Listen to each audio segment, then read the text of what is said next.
Esteban, muy bueno el punto que plantea. Vea, vamos a explicarlo aquí mejor.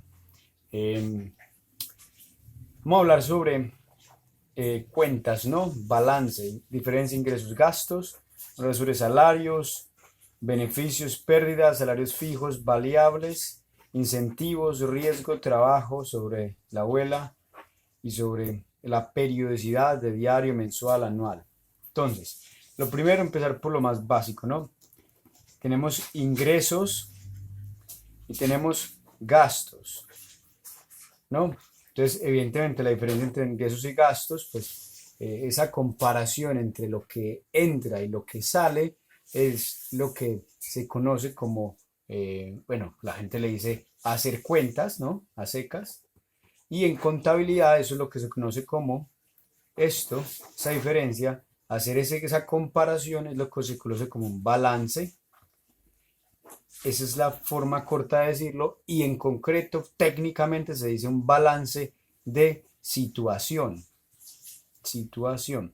¿Por qué? Porque situación se refiere al tiempo, o sea, un momento en el tiempo dado. O sea, un balance de situación es un balance debe ser en un momento dado. O sea, en qué momento se han observado los datos, porque los datos, tanto ingresos como gastos, están constantemente corriendo, ¿no? No es lo mismo hacer las cuentas hoy que mañana. ¿Por qué? Porque, por ejemplo, ahí te voy a colocar, supongamos que electricidad, y la electricidad, por ejemplo, aquí mismo estoy grabando esto y está consumiendo energía, ¿no? Entonces, si hago las cuentas mañana aquí, en la parte, perdón, de gastos, la electricidad va a ser un poquito más, ¿no? ¿Por qué? Porque hay que contar lo que ha contado desde hoy. Entonces, primero que todo, se necesita una fecha, balance de situación en un momento dado. Hoy, entonces, supongamos 21 de noviembre a las 2:50 de la tarde, ¿no? Supongamos, ¿no? ¿Y hecho por quién? Por fulanito. Listo, eso es un balance de situación en un momento dado. Entonces, tenemos las grandes masas son ingresos y gastos, lo que entra y lo que sale. Correcto. Eso es lo importante. Entonces, esa diferencia, pues, nos puede dar un saldo, pues, positivo, negativo o simplemente cero, ¿no? Si nos da un saldo positivo, eso se conoce como, pues, beneficio o se le puede llamar también superávit. Superávit se le llama también. Sino que superávit se le llama, pero cuando se hace este tipo de cuentas, pero aplicado al comercio exterior sobre todo. Bueno, o a las cuentas anuales, en fin, es menos usado, la verdad, superávit, más usado en las cuentas de empresas, beneficio. Y cuando es negativo, pues pérdida o déficit. Que por eso, entonces tenemos dos terminologías principales para utilizar. Una, beneficio o pérdida y otra, superávit o déficit. Yo diría que beneficio o pérdida se utiliza para cuentas personales, cuentas de empresas y esas cosas, ¿no? Y superávit déficit se utiliza sobre todo para temas de Estado, ¿no? Eh, por ejemplo, las cuentas de este año del Estado arrojaron un superávit o un déficit. Las cuentas de la balanza comercial nos arrojaron un superávit o un déficit. Pero que es lo mismo que decir beneficio o pérdida. Simplemente que se aplica a otra área, pero son sinónimos. Eh, exacto. Entonces, aquí lo que nos implica es beneficio-pérdida. O pues claro, si es igual, pues nos va a dar cero, ¿no? Es neutro. No hay pérdida ni beneficio. De hecho, no hay ni siquiera definición para eso porque eso es casi imposible que se dé, ¿no? Eh, en fin, entonces esas son las cosas principales. Luego, entonces en los ingresos, pues normalmente, no siempre, pero digamos que los ingresos, pues uno tiene, supongamos si es una empresa que vende, pues tiene el ingreso por ventas y eso representa el total de ingresos, supongamos, ¿no? En la parte de gastos, pues normalmente uno tiene, pues, supongamos en este caso, pues la electricidad, comida, renta, arrendamiento, etcétera. Pues Estos gastos que son del día a día se les conocen como gastos de explotación, ¿no? Aquí también van los salarios, eso hace parte de los gastos de explotación. Para uno desagregar cuentas, uno lo que hace es que entonces, mira, por ejemplo, cuando a los ingresos le resto los gastos de explotación, ahí tengo una cosa que se llama beneficios, pero bruto, o sea, porque todavía tengo que descontarle más cosas. Y si luego le descuento, por ejemplo, gastos financieros, perdón, bueno, realmente menos gastos de explotación, menos gasto financiero sería igual, beneficio bruto. Realmente es menos gasto financiero y menos gastos de explotación. Y luego, cuando yo le resto intereses de pagos de deudas e impuestos, ahí tengo el beneficio neto, que ese es el beneficio pues ya neto, ¿no? Pero luego además, pongan atención a esto, entonces se supone que el beneficio neto, ahí está, ¿no? Es lo que quedó. Eh, Pongamos números, supongamos que los ingresos sean 1000, ¿no? Que los gastos de explotación, supongamos que gastos de explotación sean aquí 800, gastos financieros supongamos que sean 20, entonces beneficio bruto son 800, perdón,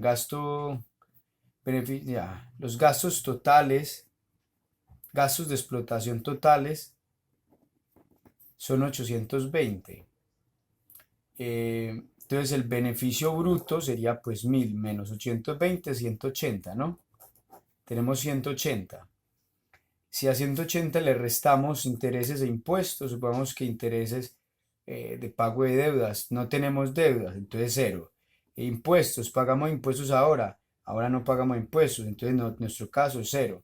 Y en este caso, pues, pero es porque no hay interés en impuestos, coincide y el beneficio neto y bruto coinciden y es 180. Entonces tenemos un beneficio neto de 180, listo. Y aquí viene otro concepto nuevo. De aquí, por ejemplo, nosotros establecemos por el reglamento que el 25% de el beneficio neto va para la abuela Maruja. Entonces, eso es una cosa por reglamento. Entonces, a ese beneficio neto uno le resta el 25%, en este caso viene a ser pues 180, 90, 45, 100, vale, son 45, el 25% son 45, ¿no? Entonces nos quedan 135. Ese 135 es lo que se conoce como, eso ya vendría a ser realmente el dividendo eh, ¿cómo se dice? Repartible, distribuible, creo que es, no me acuerdo. Es un dividendo ya para repartir. Entonces quedan 135 para repartir y eso es lo que se reparte, ese es el dividendo, ¿no? Entonces, ahora, teniendo esto claro, tenemos el tema que nos aplica y tenemos que, por ejemplo, el tema de salarios, ¿no? Entonces teníamos que los salarios hacen parte de los gastos de explotación, ¿no? Salarios aquí de explotación. Entonces, ¿qué es el salario de una persona? El salario de una persona, pues es, supongamos que su salario mensual más, por ejemplo, cotizaciones a la seguridad social hacen parte del salario de esa persona, sino que se van a la seguridad social, eh, pagos a planes de pensiones, por ejemplo, hacen parte también bonificaciones, eh, viajes, etcétera, ¿no? Y uno lo suma y eso es lo que hace parte del total del salario de esa persona, ¿no? La cuestión es cómo uno lo distribuye para seguir la ley y pues al gusto de uno. Entonces, en este caso que nos aplica a nosotros, yo planteo ahí un mecanismo que es mixto de un salario fijo, una remuneración fija, con una remuneración variable. Entonces, ¿Por qué? ¿Qué fin? Si colocamos una remuneración fija, em, puede que coloquemos demasiado bajo. Supongamos que el contable o el administrador durante este año 2019 va a tener muchas, cambiemos de hoja. Vamos que durante el 2019, eh, supongamos que esta persona puede tener, la tesorera sobre todo, el tesorero, eh, supongamos que tiene esta carga de trabajo, porque se ahorró, supongamos, 10 millones y no se hizo mucho, ¿no? Pero, ¿qué pasa si se da otro escenario y realmente se ahorran 20 millones? ¿O qué pasa si se ahorran realmente 30 millones? Realmente la carga de trabajo es mayor. Y también le tienes que tener en cuenta, la misma gráfica y lógica aplica, qué pasa si a esa persona, si en vez de montar, este año no hemos montado empresa, por ejemplo, pero este año montamos la misma, otra gráfica igual. Si este año montamos una empresa, hay que sumarle otro tanto de trabajo. Y si montamos dos empresas, sube. Y si montamos tres empresas, sube. O sea, esa persona puede tener poco o mucho trabajo. Si le colocamos un salario fijo y hay poco trabajo, está bien, no puede ser por encima de lo que se necesita. Pero si hay mucho trabajo, esa persona se le va a remunerar por debajo de lo que es. Por eso yo planteo un mixto entre fijo y variable. Entonces, un fijo y un variable.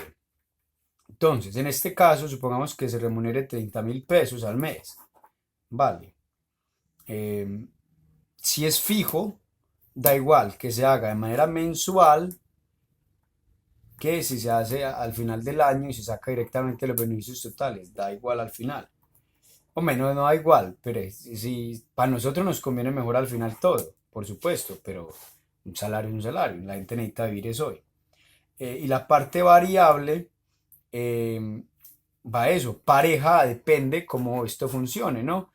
Evidentemente, si hay más trabajo, en un principio van a producirse más beneficios. Y si se producen más beneficios, esa persona va a ganar más. Supongamos, si, no sé si ustedes han hecho el cálculo, que esto parece mucho, pero no es tanto. Si el beneficio repartible, ¿no? El dividendo. Acuérdese, aquí veníamos. El dividendo distribuible después de repartirlo de la abuela, pues en este caso son 180, ¿no? Si tenemos, por ejemplo, 180 de beneficio distribuible, perdón, 135 después de restarlo de la abuela, pues 135. ¿Cuánto es el 4% de eso? O sea, eso no es, eso es como 5.2. Eso no es nada, eso es poco. Pero vámonos a cifras reales. Supongamos que el beneficio distribuible sería 1.000.000. ¿Cuánto es el 4% de 1.000.000? 40.000 pesos. Es decir, que esta persona va a tener como salario 30.000 pesos por 12 meses, que ¿cuánto es? 360.000 pesos más 40.000 pesos de, entre comillas, bonificación al final de año. Realmente un salario anual fue de 400.000 pesos. O sea, si ustedes miran ese 4% que pegado, sí, añejo al beneficio, al beneficio, realmente es poco. O sea, mire que 1.000.000 realmente de ahí le corresponde solamente 40.000 pesos. O sea, piensen que si tuviéramos un beneficio para repartible de 10 millones, a esa persona le tocarían 400.000 pesos de bonificación. Que todavía piensen, o sea, por 10 millones, la pregunta aquí es, ¿tiene sentido que a una persona se le paguen 400.000 pesos por haber hecho los números, las cuentas para conseguir 10 millones? Sí, tiene sentido. Por supuesto, porque para hacer 10 millones se necesita mucho trabajo contable, eso no es tan sencillo. Entonces, por eso yo planteo, por ejemplo, el 4%, me parece el más ideal. Y por eso que se linkeen, que se vayan linkeados a eso. Imagínese que produzcamos 10 millones de beneficios el próximo año. Y entonces que esta persona no se le dio porcentaje variable. Su salario va a ser de 360.000 pesos en el año. Pues le tocó trabajar mucho. En cambio, si le remuneramos con el 4% o con un porcentaje variable, a final de año, al final su salario fue de 760.000 pesos. Es más justo. ¿Qué más conceptos hay rápido? Sí, yo creo que con eso está bien ya, no sé, ahí van todos los conceptos más o menos. Pero insisto, eso ya es las prioridades de cada uno. Si uno se pone a hacer cuentas, pues evidentemente hay que pagar por eso. Es un servicio que se paga, es un servicio que se presta, es mucho trabajo. Igualmente estos números siguen siendo bajos. Esto ya es un paso adelante. Tengan en cuenta que empezamos con Tatiana como voluntaria. Luego a Tatiana pues ya aportación y esa aportación de ella para la abuela se considera como su remuneración de 50.000 pesos mensuales. Se remuneraba solamente el tesorero. Esta vez ya vamos a dar otro salto. ¿Por qué? Porque ya vamos a remunerar el tesorero, administrador y el revisor, además de añadir un porcentaje añejo a las cuentas. O sea, si ustedes ven, hay una escala y vamos mejorando esto y lo vamos profesionalizando. El año pasado, este año no hemos montado empresa, este año que viene lo haremos, etcétera. Remuneración debe haber mensual y anual. También esta forma de hacerlo con un porcentaje ataño a los beneficios es un incentivo para que esa persona haga mejor las cuentas y si la empresa crece, ellos crecen, si no crece, no crece. En fin, no sé, esta es mi aportación. Son bienvenidos todos los comentarios.